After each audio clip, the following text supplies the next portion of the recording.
Hey, you want to make lots of money online? Well, I got the secret. You can be making millions and millions of dollars by following these 3 simple rules that the experts don't want you to know. Now, don't tell anybody. This will just be between you and me. You and me. Got it? Great. 3 simple steps. Follow these 3 simple steps and you'll be rolling in it. 1, go to Shopify. 2, set up a store. 3, just spend a few bucks a month on Google Ads and you'll be rolling in the business. That's it. Those 3 simple rules will get you rolling in the money and life would be fine. Right? Yeah, not quite. Let's take a step back. This is your customer.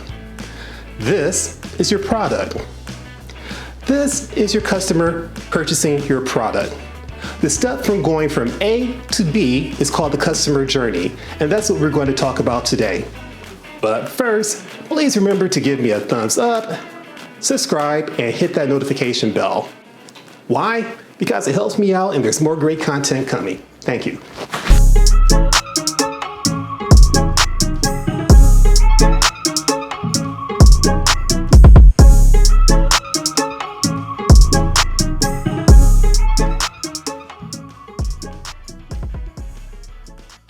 So let's talk about the customer journey. Your brand has a specific experience that you want your customers to have when they are interacting with your products. This customer experience can be whimsical, it can be educational, it can be motivational, it can be inspirational, it can be aspirational, it can be any combination of the above, or it could be something else totally different. This customer experience is part of the customer journey, and it is a key component to the actual customer journey itself. Each segment of the customer journey will have key performance indicators that will allow you to measure the success of that journey. Each specific segment of the customer journey, again, will have 1 or more KPIs or key performance indicators. Now, let's think about what exactly is the customer journey. And when I'm saying segments, what do I mean by that? I personally like to measure the customer journey in 4 specific segments. The first being awareness, the second being assertation, the third being actualization, and the 4th being advocacy. Now, let's take a look at each of these segments and go into a little bit more detail about each one. Let's start with awareness.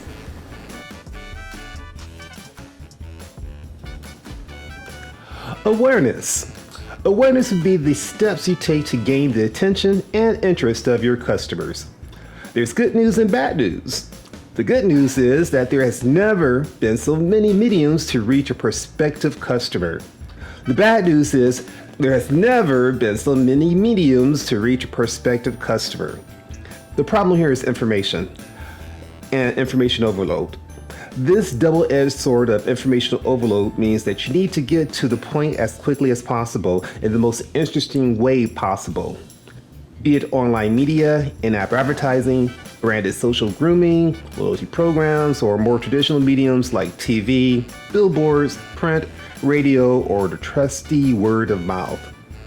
Cutting through the clutter is the first challenge you must conquer to get your customer to start their journey. Now, let's look at assertation. Assertation is the customer taking steps to validate their beliefs that your offering is indeed what they are looking for. Today, unlike any other time in history, your customer has the most sophisticated tools and services to not just understand if your product or service is for them, but also does your business align with their personal belief systems. Are you ethical? Are you good stewards? Are you charitable? With online search, rating services, social networks, and independent media, including blogs, finding material that strengthens a favorable or unfavorable assessment has never been easier. Moving on to actualization. Actualization Actualization are the numerous acts of interaction and engagement to acquire your product or service, be it through your online store, marketplaces like Amazon, Etsy, or eBay, freestanding kiosks, or the old tried and true in-store purchase. This is the most critical part of the customer journey. You got them through awareness and assertation, but be aware, abandonment is still a huge possibility and you should take steps for a positive re-engagement where possible. One quick reminder about this step, you have to follow through on the customer experience you have provided thus far. Do not go generic, stay true to your brand's identity. Ease of use, playing to your demographic best practices, and making sure that you have a wide array of payment options are available are just a few things that you need to get it just right. Not to mention, if this is an in-store purchase, display, packaging, environmental aesthetics all have an even greater impact on the success of completing a purchase. And finally, advocacy. Advocacy are the steps you take to cultivate a remarkable post-purchase experience. You didn't think that it was all over after the purchase, did you?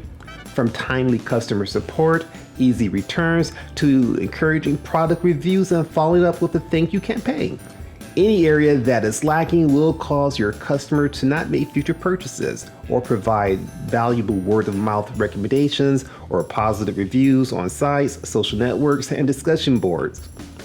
Showing that you respect and appreciate their purchase creates a faithful partner for future purchases and recommendations. It's the little things that makes the difference. Adding a thank you note as part of your packaging material, special offers, or some final mile perk or service. Everything you do post-purchase is significant and will directly impact future opportunities. That's the customer experience going through the customer journey through those 4 segments. Again, those 4 segments are awareness, ascertainment, actualization, and advocacy. Did I miss anything? Do you agree? Do you disagree? Love to hear your comments below. I release videos 2 to 3 times a week, so be sure to give me a thumbs up, subscribe, and hit that notification bell. Until next time.